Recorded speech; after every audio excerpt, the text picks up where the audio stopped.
Nós reservamos para refletir na palavra do Senhor, uma oração que sempre deve estar presente na minha mente, nos meus lábios e no seu, é a de Davi, quando escreve o Salmo 139, os versos 23 e 24.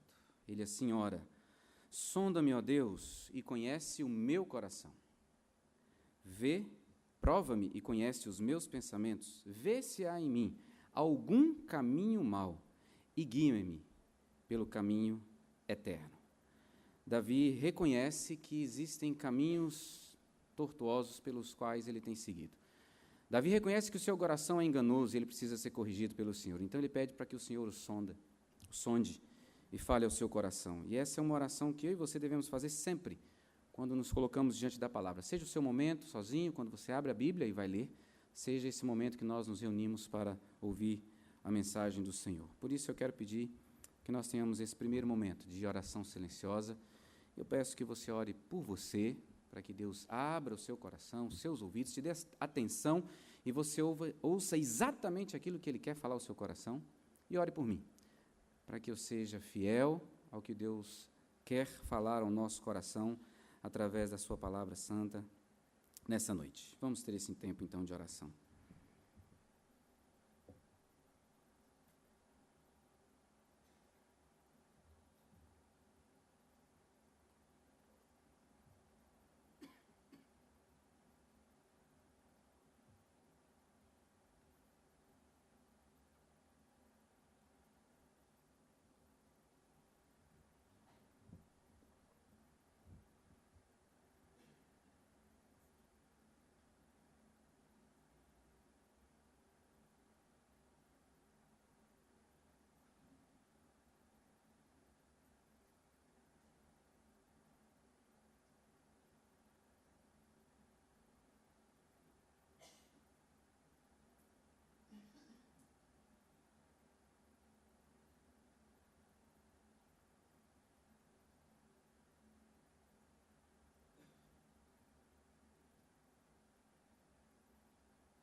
Pai Santo, nós reconhecemos a nossa dependência do Senhor.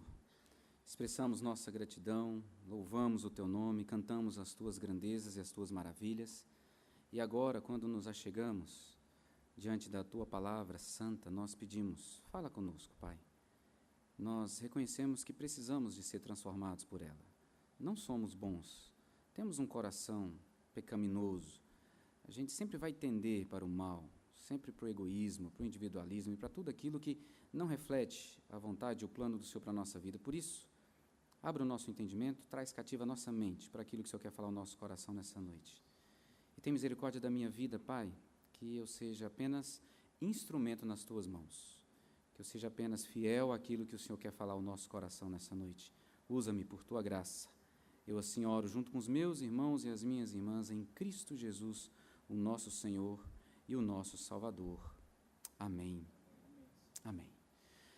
Meus irmãos, atribui-se a Sócrates a criação da ética moral, filosofia moral, onde, por causa dela, as pessoas passaram a se interessar, a estudar não apenas as coisas exteriores ao ser humano, pensar apenas nas questões sobre natureza, sobre os astros, mas também a dimensão interior, questões relativas ao ser humano, ao comportamento, aos relacionamentos, isso relacionado com política, relacionado com sociedade, com organização social, com educação. 3 máximas podem ilustrar para a gente o modo como Sócrates conduziu a sua existência. A primeira delas, muito conhecida de vocês: conhece-te a ti mesmo. Segunda, só sei que nada sei. E a terceira, a vida sem reflexão não vale a pena ser vivida. Para ele, a sabedoria consiste primeiro no reconhecimento da própria ignorância. Esse reconhecimento é o passo inicial para a busca de sabedoria, uma vez que vai envolver o abandono de ideias preconcebidas para recebermos o ensino. Agora, isso não é coisa apenas da cabeça, da mente de Sócrates. a Bíblia nos ensina que nós devemos buscar conhecer o próprio coração, para que isso confronte-nos com o que somos e o que devemos ser, à luz da palavra de Deus, e assim sejamos transformados, como a oração que fizemos aqui, inspirados por Davi. Eu lhe pergunto, como é que você tem experimentado isso hoje? Você é alguém que sonda o seu coração para identificar as suas motivações? Você é alguém que todos os dias para um instante para julgar as suas atitudes, suas ações e identificar aí se elas estão dentro daquilo que Deus preparou para você ou dentro daquilo que reflete bondade, reflete aquilo que é desejo de Deus? Eu creio que esse é um exercício muito difícil e poucos de nós o fazemos. Por quê? Porque a gente vai se deparar com algo muito feio. Nós vamos encontrar sentimentos horríveis, atitudes terríveis. E todas as vezes que a gente fizer isso, a gente vai ser confrontado também com a necessidade de mudança. E mudança, elas nos incomodam, porque muitas delas são doloridas. Mudanças nos tiram da zona de conforto. É tão bom estar quietinho, naquele lugarzinho, tão gostosinho, tão quentinho. Mas aí não há crescimento, aí não há transformação. E num tempo que se prega a superficialidade, a relativização, a individualidade, o hedonismo, prazer a qualquer custo. É difícil você pensar em um exercício desse, onde eu paro para julgar as minhas atitudes, confrontar quem eu sou, olhar para o meu interior. Nós não queremos nem mesmo saber quem somos. Meus irmãos, nós preferimos caminhar conforme a vida vai nos levando. Não é assim que nós aprendemos com Zeca Pagodinho? Deixa a vida me levar, a vida leva eu. Vamos tocar no barco. Vamos ver como é que a gente vai seguindo. Nós não queremos mudanças, não queremos sair da nossa zona de conforto. Bem, a palavra de Deus para nós, nessa noite, quer exatamente confrontar esse pensamento. Aquele que nos criou, ele tem muito mais para nós do que simplesmente deixar que a vida nos leve. Deus nos criou para uma vida com Ele, um relacionamento com Ele a partir do padrão dEle. Deus nos criou e tem um plano, primeiro, de salvação, porque todos nós nos rebelamos contra Deus e andamos distantes dEle. E Ele então tem um plano de salvação. Eu quero trazer você de volta para mim. Você quer seguir os teus planos, seguir os teus caminhos, mas eu quero você comigo, porque esse caminho seu é caminho de morte. Esse caminho seu vai te levar para uma condenação eterna, uma existência eterna distante de mim. Mas não apenas salvação. Deus tem um plano de santificação, que é a transformação da minha vida, do meu caráter, à semelhança do dele, do de Jesus. Então Ele vai agir para me transformar. E é aí que entra o olhar para o coração e identificar aquilo que está contrário, para me abrir e falar, Deus, me transforma. Eu quero ser diferente. E a partir do exemplo de um personagem bíblico, eu quero, juntamente com você, ser encorajado nesse exercício de olhar para o coração, identificar nossos pensamentos, nossas motivações, nossos sentimentos que nos afastam de Deus, para a gente ser transformado. Então, abra a sua Bíblia, por favor, no livro do profeta Jonas. Ele está logo depois de Obadias e antes de Miqueias. Não ajudou quase nada, né? Mas está por aí. Você vai achar. Livro do profeta Jonas. Se você vê alguém do seu lado sem Bíblia, compartilhe com ele, porque é importante que ele leia, acompanhe a leitura da palavra. Jonas, capítulo 1, você vai acompanhar a leitura e manter o seu livro aberto, a Bíblia aberta nesse livro do profeta Jonas. Quando nós analisamos a vida de personagem bíblico, nós temos a oportunidade de ver a ação e a transformação de Deus na vida dessa pessoa, como nós vamos ver na vida de Jonas. Eu defendo a tese de que Jonas foi alguém que que não buscou essa reflexão, ele foi forçado a ela pela ação divina. E, por não ser espontâneo, isso geralmente provoca dor. Mas Deus, que o criou, queria transformar, e fez isso na vida dele. O livro de Jonas ele é contestado por muitos comentaristas e estudiosos por causa de fatos improváveis. Para quem conhece a história, existe uma tempestade miraculosa, um peixe grande que engole um homem, e esse homem fica 3 dias vivo dentro desse peixe. O tamanho da cidade de Nínive parece muito grande para os padrões da época. A rapidez com a qual o povo se arrepende, a rapidez com a qual uma planta cresce, bem como a rapidez como esse povo se arrepende. Não é meu objetivo nessa noite refutar cada uma dessas, mas uma coisa precisa ficar clara para a gente. Jesus Cristo, ele reafirmou a historicidade de Jonas do seu livro. Lá em Mateus, capítulo 12, versos 40 e 41, ele assim disse: porque assim como esteve Jonas 3 dias e 3 noites no ventre do grande peixe, assim o Filho do Homem estará 3 dias e 3 noites no coração da terra. Ninivitas se levantarão no juízo com esta geração e a condenarão, porque se arrependeram com a pregação de Jonas. E eis aqui está quem é maior do que Jonas. E essa palavra de Jesus, então, afirma a historicidade, a veracidade de Jonas. E isso basta para a gente hoje aqui. Jonas, capítulo 1, versos de 1 a 16, eu quero ler, peço que você acompanhe, mantenha a sua Bíblia aberta.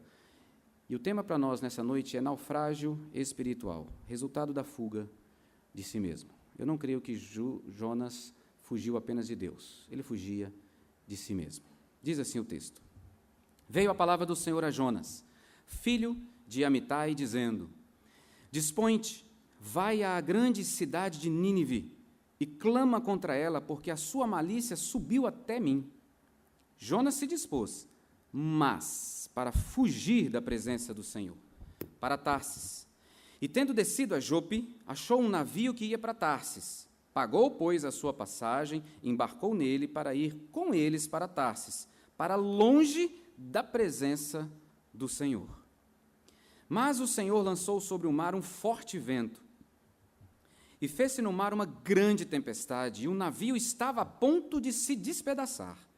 Então os marinheiros, cheios de medo, clamavam cada um ao seu Deus, e lançavam ao mar a carga que estava no navio, para o aliviarem do peso dela. Jonas, porém, não havia descido ao porão, e se deitado, e dormia profundamente. Chegou-se a ele o mestre do navio, e lhe disse: que se passa contigo? Agarrado no sono? Levanta-te, invoca o teu Deus, talvez assim esse Deus se lembre de nós, para que não pereçamos. E diziam uns aos outros: vinde e lancemos sortes, para que saibamos por causa de quem nos sobreveio este mal. E lançaram sortes, e a sorte caiu sobre Jonas. Então lhe disseram: declara-nos agora por causa de quem nos sobreveio este mal. Que ocupação é a tua? De onde vens? Qual a tua terra? E de que povo és tu? Ele lhes respondeu: sou hebreu, e temo ao Senhor, o Deus do céu, que fez o mar e a terra. Então os homens ficaram possuídos de grande temor e lhe disseram: que é isso que fizeste? Pois sabia os homens que ele fugia da presença do Senhor, porque lhe o havia declarado. Disseram-lhe: que te faremos para que o mar se nos acalme? Porque o mar se ia tornando cada vez mais tempestuoso. Respondeu-lhes: tomai-me e lançai-me ao mar, e o mar se aquietará, porque eu sei que por minha causa vos sobreveio esta grande tempestade. Entretanto, os homens remavam, esforçando-se por alcançar a terra, mas não podiam, porquanto o mar se ia tornando cada vez mais tempestuoso contra eles. Então clamaram ao Senhor e disseram: ah, Senhor, rogamos-te que não pereçamos por causa da vida deste homem, e não faças cair sobre nós este sangue, quanto a nós, inocente, porque tu, Senhor, fizeste como te aprouve. E levantaram a Jonas e o lançaram ao mar, e cessou o mar da sua fúria.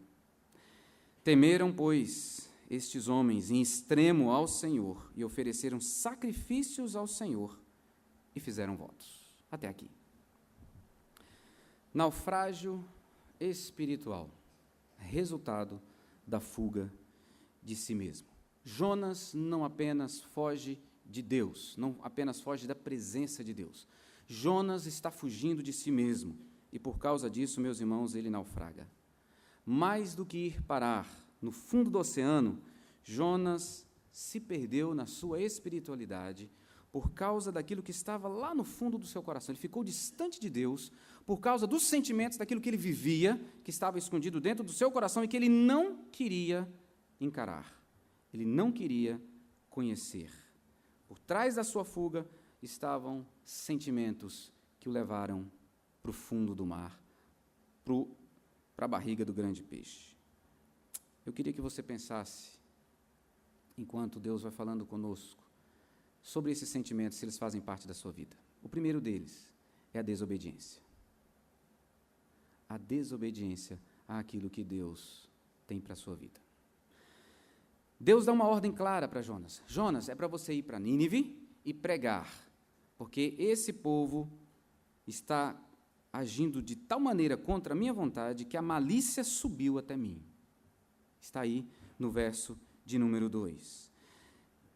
Jonas tinha que ir e pregar contra o mau caminho, pregar contra o roubo, contra a feitiçaria, contra a idolatria, contra a prostituição, contra o engano, tudo aquilo que era presente na sociedade da sua época e é hoje. Meus irmãos, Deus é santo e Deus não aceita o pecado.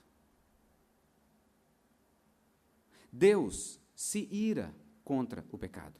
Eu e você podemos nos acostumar com o pecado, com a mentira, com o engano, com a corrupção, com o adultério, com a idolatria, com odiar, com matar, ser indiferente com o outro. Eu e você podemos, Deus não.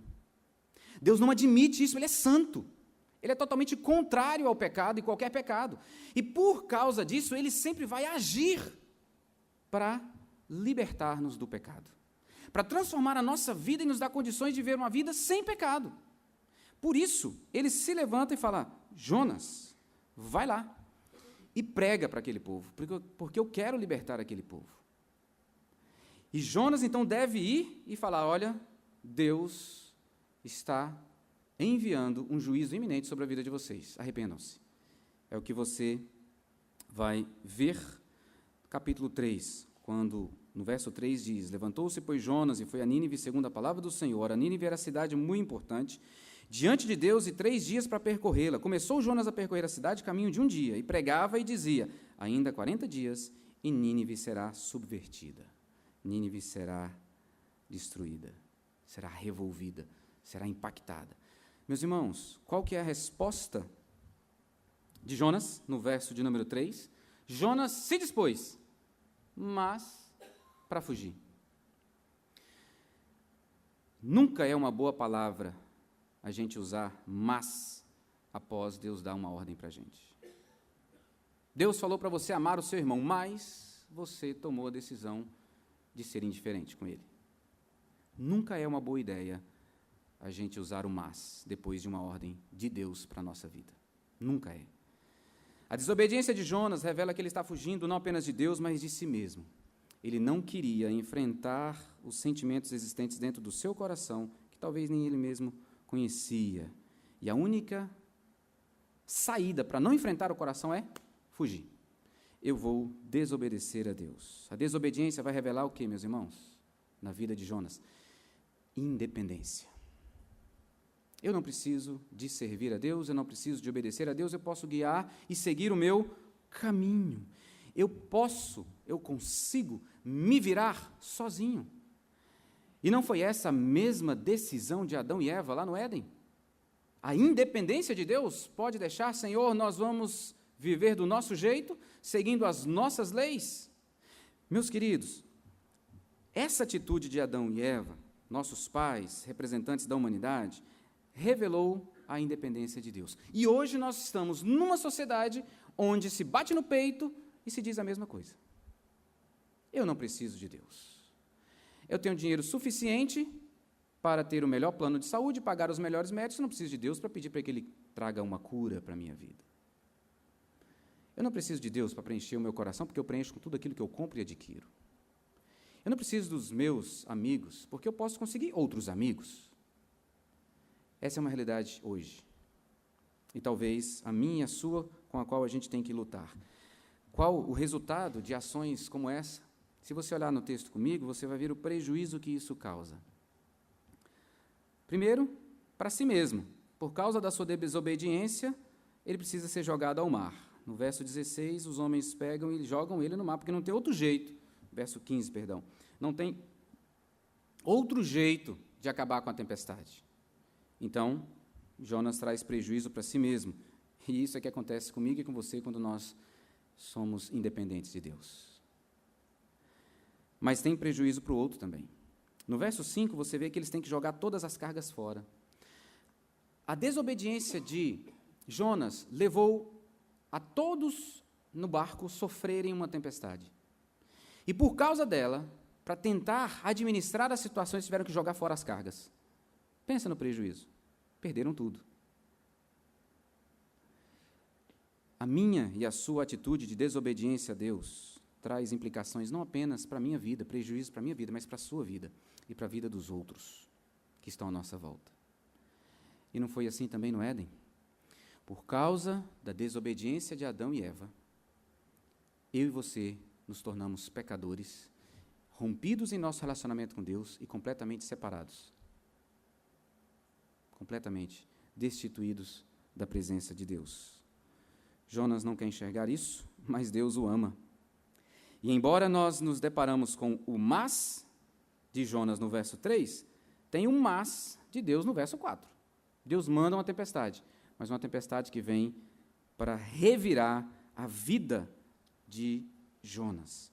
Como muitas vezes eu e você enfrentamos tempestades na vida para que a nossa mente seja revirada e a gente possa entender o que está errado e nos voltarmos para o Senhor. Somos muitas vezes como Jonas. Quantas vezes desobedecemos ao Senhor? Muitas vezes nós sabemos claramente o que temos que fazer, mas não o fazemos.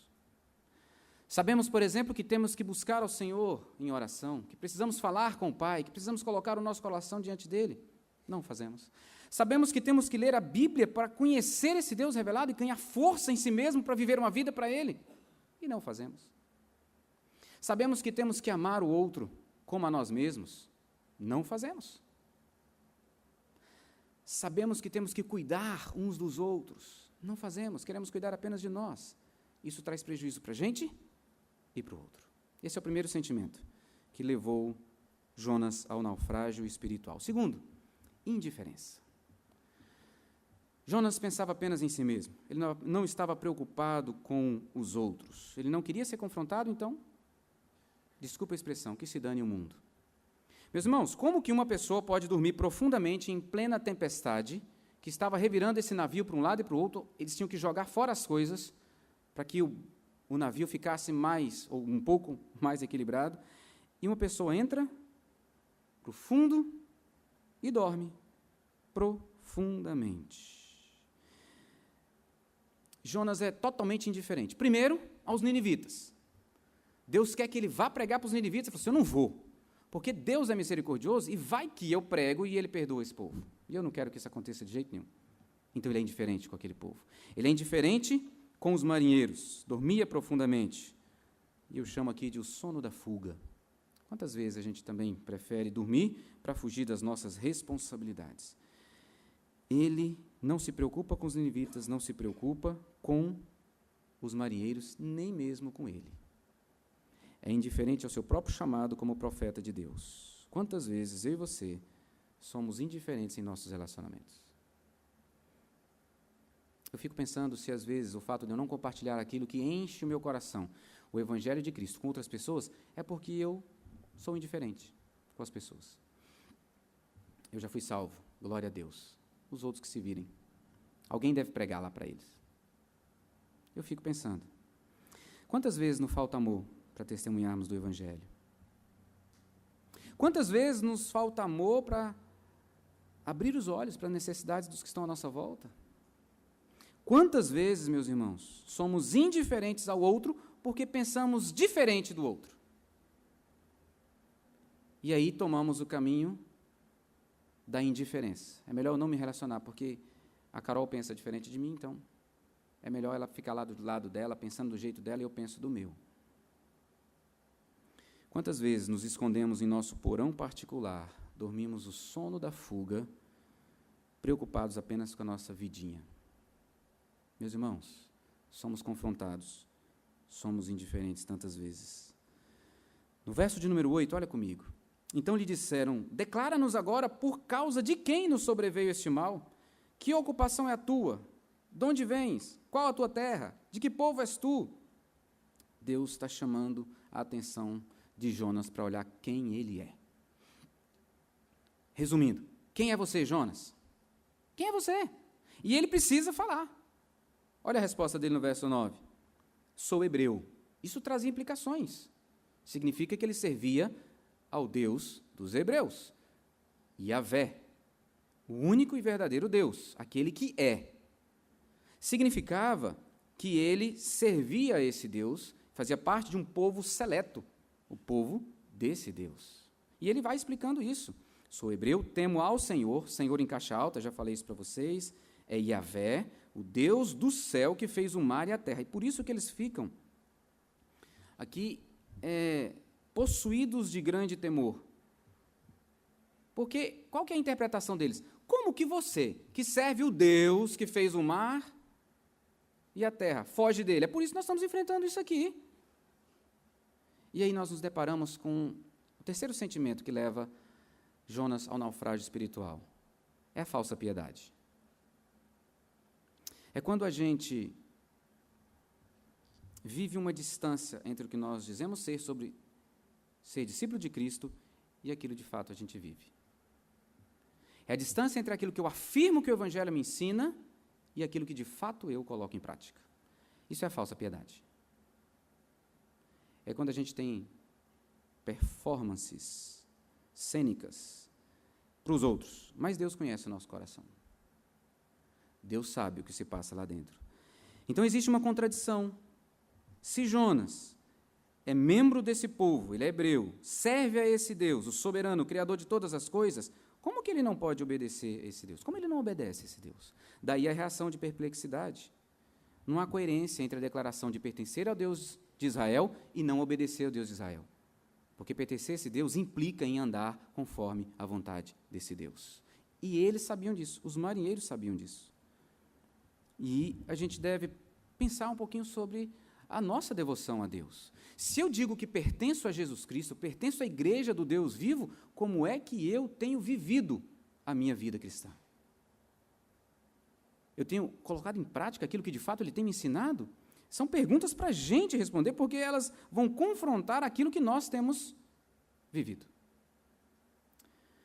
O último sentimento que leva ao naufrágio espiritual nessa noite, tem muitos outros, mas eu só vou trabalhar 4 nessa noite, é a covardia. No verso de número 12, a resposta de Jonas expressa a sua covardia diante da realidade. Expressa, misturado nisso aí, a sua indiferença para com os marinheiros. Quando os marinheiros perguntam, o que nós vamos fazer? Jonas, você já disse que é por causa da sua desobediência, do que você fez, que nós estamos enfrentando tudo isso. O que nós vamos fazer para resolver a situação? Qual que é a resposta dele? Verso 12. Tomem-me, lancem-me ao mar, e o mar vai se aquietar, porque eu sei que por minha causa veio toda essa tempestade sobre todos nós. Meus irmãos, Jonas não assume a responsabilidade de resolver o problema. Ele transfere. Isso para mim é falta de coragem, de olhar para o próximo coração e dizer, eu estou errado, eu pequei, eu vou me arrepender e pedir para Deus, Senhor, está aqui, eu vou para Nínive, me perdoe e cessa essa tempestade. Ele não faz isso. Ele transfere a responsabilidade para aqueles marinheiros. Os marinheiros que não queriam que a culpa daquela morte caísse sobre eles, eles não queriam ser assassinos. E Jonas não queria ser suicida. Há momentos na vida da gente que nós precisamos de coragem para tomar decisões. Eu creio que a maior coragem que eu e você precisamos ter como discípulos de Jesus Cristo é dizer não ao pecado. As tentações vêm, elas nos seduzem, e se pecado não fosse bom, entenda o que eu quero dizer, nós não pecaríamos. Então, a maior coragem que eu e você precisamos ter para não naufragar espiritualmente é dizer não para o pecado. Temos que ter coragem. Jonas não tem coragem de assumir a sua responsabilidade. E aí o que acontece?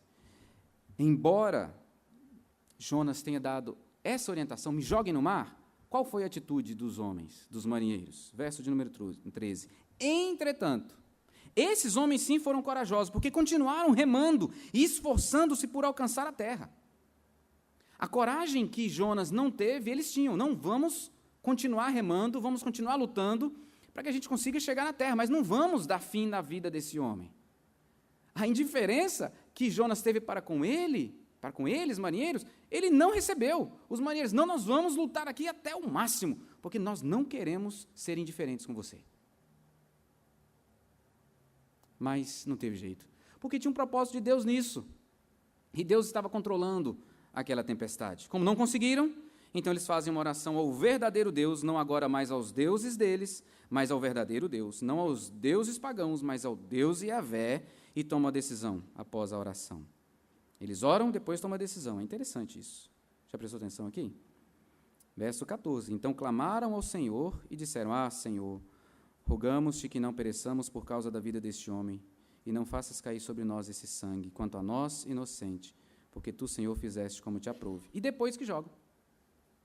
Como se tivesse recebido uma orientação de Deus, a confirmação, a paz no coração para executar. Irmãos, quantas vezes somos covardes? Quantas vezes não assumimos a nossa culpa, a nossa responsabilidade, e deixamos que os outros tomem decisões por nós, ou muitas vezes sofram as consequências da nossa covardia? Esses 4 sentimentos conduziram Jonas para o naufrágio espiritual. Essa distância de Deus. Podemos resumir, talvez, todos esses sentimentos presentes em Jonas à falta de amor sincero a Deus e de amor sincero aos outros. Olha comigo, capítulo 4, verso 2. É a oração que Jonas faz depois que ele pregou. Porque, resumindo a história para quem não conhece ou para quem precisa lembrar, Jonas é lançado ao mar, um peixe vem, o engole, ele fica 3 dias e 3 noites na barriga do peixe, lá ele se arrepende, pede perdão a Deus, Deus então leva o peixe a vomitá-lo numa praia em Nínive. Ele não tem como fugir. Então agora ele vai, prega, o povo se arrepende, há um jejum na cidade, o povo se arrepende e ele não acredita que aquilo está acontecendo. Ele então registra o seguinte, verso 2 do capítulo 4. E orou ao Senhor e disse: Ah, Senhor, não foi isso que eu disse, estando ainda na minha terra? Por isso me adiantei fugindo para Tarsis, pois sabia que és Deus clemente e misericordioso, e tardio em irar-se, e grande em benignidade, e que se arrepende do mal.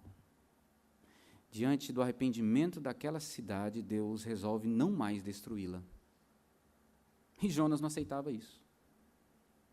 Para ele era inconcebível. Ele não poderia aceitar que Deus fosse tão bom. Que Deus pudesse perdoar ninivitas. E aí um parênteses aqui, meus irmãos. Esse povo era terrível. Esse povo já tinha machucado muito o povo de Israel e ia machucar muito mais depois. Eles eram de tal forma bárbaros nas guerras, que eles matavam, pegavam o crânio e tomavam vinho no crânio dos seus inimigos, que eles haviam matado. Então, quando Jonas se depara com isso, ele falou assim: eu não posso pedir a Deus, não posso pregar para esse povo, porque vai que Deus resolve salvar esse povo, e esse povo merece o inferno. Mas Deus criou todos à sua imagem e semelhança, e apresenta o seu plano de salvação para todos. Apenas os seus escolhidos crerão. E Deus quer que Jonas vai pregar para esse povo, onde tem povo de Deus ali, tanto que muitos se convertem. Jonas foge de Deus, Jonas foge de si mesmo, Jonas está fugindo do amor de Deus. Jonas não consegue amar como Deus ama. Jonas não consegue assumir que Deus é bom, Deus é gracioso. Deus tinha que ser bom só para ele. Ele não entendeu que o amor de Deus alcança a todos. Marinheiros, que nós vimos, que rogam esse Deus e depois oferecem sacrifícios a esse Deus, está no verso 16. Crianças assírias, idosos assírios, lá em Nínive. Para Jonas, só existe um povo, o povo de Israel. Deus permite tudo isso aqui para trabalhar na vida de Jonas. Então, queridos, guarde isso. A estrela principal dessa narrativa não é Jonas, é Deus. É o Deus que sempre vai atrás de mim e de você para nos levar a enxergar o próprio coração e transformar o nosso coração. O naufrágio espiritual acontece com aqueles que pertencem a Deus, porque já creem em Jesus Cristo, são deles, mas que não se entregam continuamente a uma vida de arrependimento e fé para experimentar transformação. Mesmo aqueles que pertencem a Jesus Cristo podem ir se afastando. O mundo vai seduzindo, vai gostando muito mais das coisas do mundo do que da presença de Deus, e então vai se afastando do porto seguro e vai naufragar. Mas o naufrágio espiritual é experimentado por aqueles que ainda não têm uma vida entregue a Jesus Cristo. Jesus ainda não é o Senhor da sua vida, ainda anda com seus próprios pés, são frios em relação a Deus, são rebeldes, vivem em oposição a Ele. E em oposição a Deus não significa só falar mal de Deus. Em oposição a Deus é ser indiferente a Deus. Como quem diz, eu não preciso dele. Não querem viver conforme o ensino divino, mas conforme as suas próprias leis. Esses já são náufragos. E esses são convidados para entregarem a vida a Jesus Cristo. Meus irmãos, é preciso encarar quem somos. É preciso olhar o coração e buscar a ajuda daquele que pode nos transformar, Deus. Somos desobedientes, indiferentes, independentes, covardes e muitas vezes somos artistas na performance cênica de parecer que somos fiéis e obedientes ao Senhor. O profeta Fujão é um exemplo para mim e para você de como Deus nos ama e quer trabalhar na nossa vida. Como Ele quer nos levar a conhecer o coração para a gente ser, então, transformado. Esse Deus a quem nós louvamos aqui com hinos, com cânticos, esse Deus é extraordinariamente misericordioso.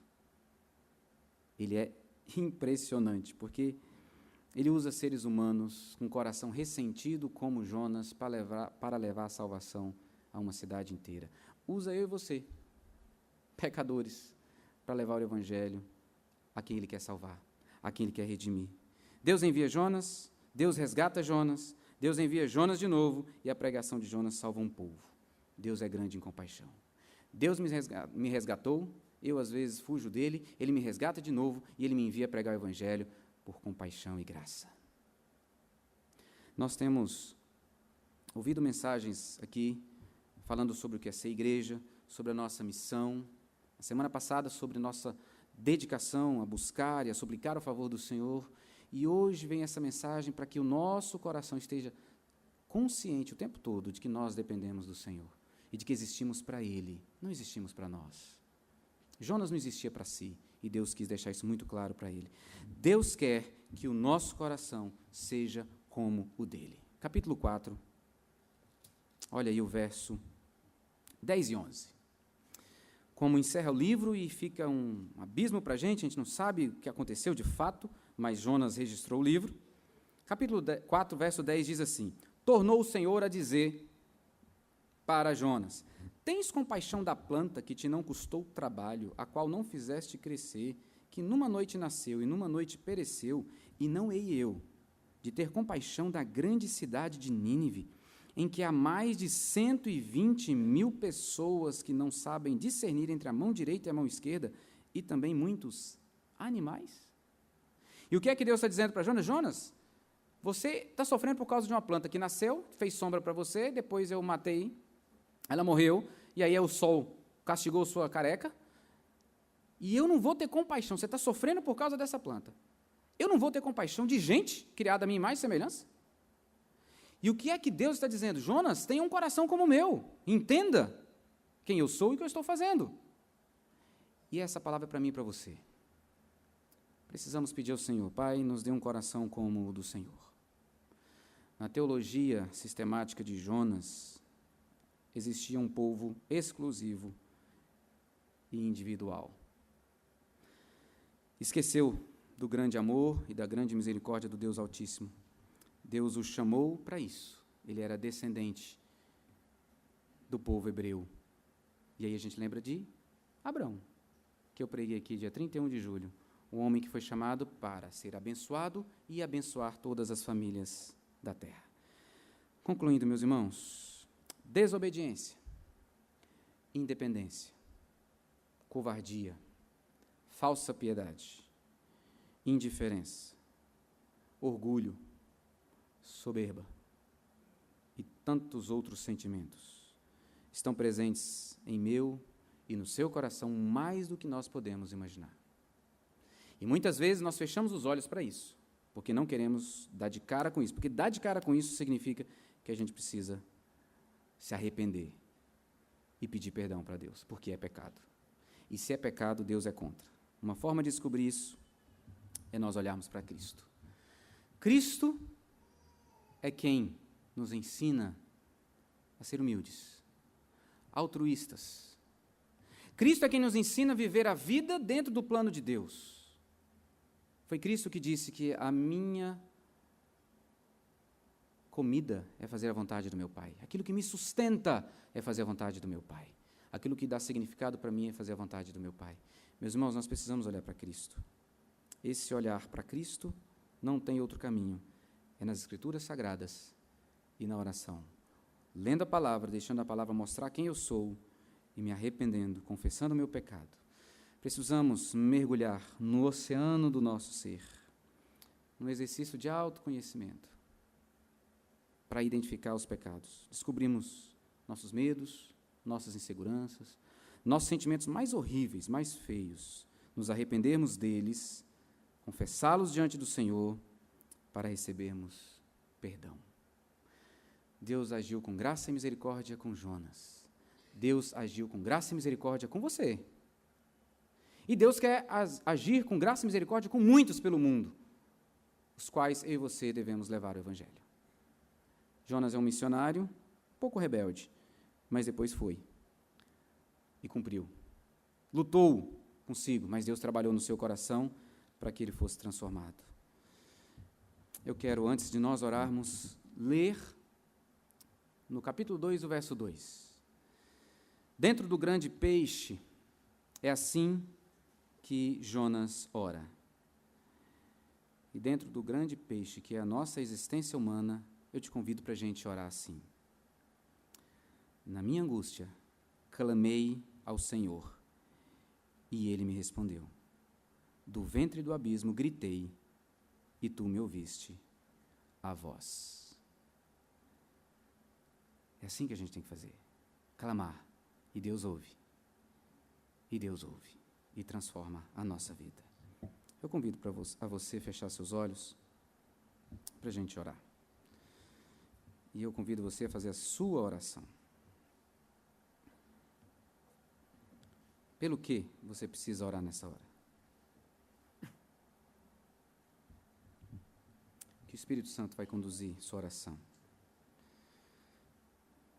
Você precisa ser corajoso diante de alguma situação na vida, uma luta contra um pecado, abandono de um pecado. Você precisa vencer a indiferença a pessoas, a Deus. Quem sabe a sua indiferença é a própria pessoa de Deus. Ele não passa de alguém que te dá as coisas que você precisa. E só. Mas um relacionamento de intimidade você não quer.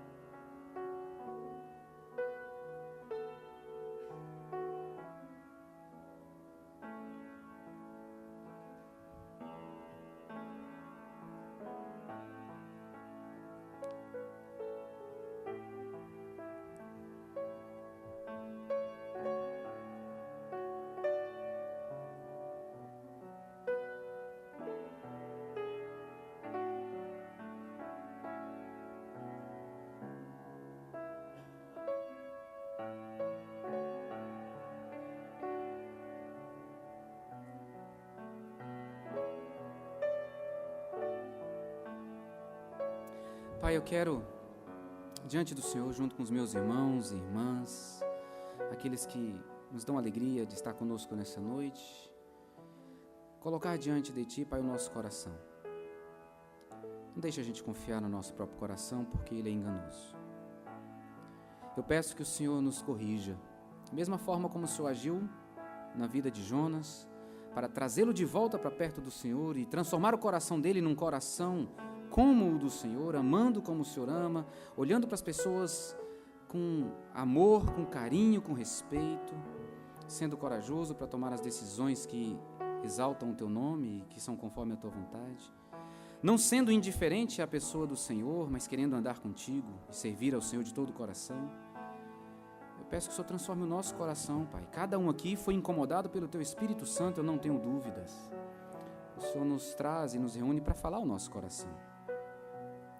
E o Senhor nos instrui nessa noite a ter esse tempo de olhar para o coração e identificar quem somos, o que temos feito, a quem temos servido. Se existe nessa noite, Pai, alguém que ainda não entregou a vida a Cristo e que quer ter uma vida diferente, uma vida onde Jesus vai conduzir os seus passos, porque entendeu nessa noite que tem sido indiferente ao Senhor e tem se rebelado contra o Senhor, eu peço que o Senhor escreva o nome dessa pessoa no livro da vida e ela faça uma oração pedindo para que o Senhor tome conta da sua vida. Eu peço por cada um de nós que já somos discípulos do Senhor, ajuda-nos a viver como povo Teu, pronto a amar, com ousadia para testemunhar, tratando os outros com respeito, com carinho, com amor verdadeiro e desenvolvendo uma vida de caminhada contigo, Pai. Ajuda-nos como Igreja Presbiteriana de Brasília vencer o nosso próprio coração, que muitas vezes nos leva a ser indiferentes uns com os outros, porque pensamos diferente e nos esquecemos de que somos um em Cristo e que temos muito mais coisas que nos unem do que aquelas que nos separam. Ajuda-nos como igreja a testemunhar o Evangelho na cidade de Brasília e por onde o Senhor nos conduzir, confiando de que o Senhor, por Tua graça, salvará os que são Teus. Dá-nos um coração amoroso, porque se não amarmos o Senhor, ao Senhor, e não amarmos os outros, não vamos querer testemunhar do Evangelho. Tira de nós o egoísmo, o individualismo. Arranca do nosso coração isso, Pai. Eu te peço, para a minha vida, para a vida dos meus irmãos e irmãs nessa noite, em nome de Jesus. Amém.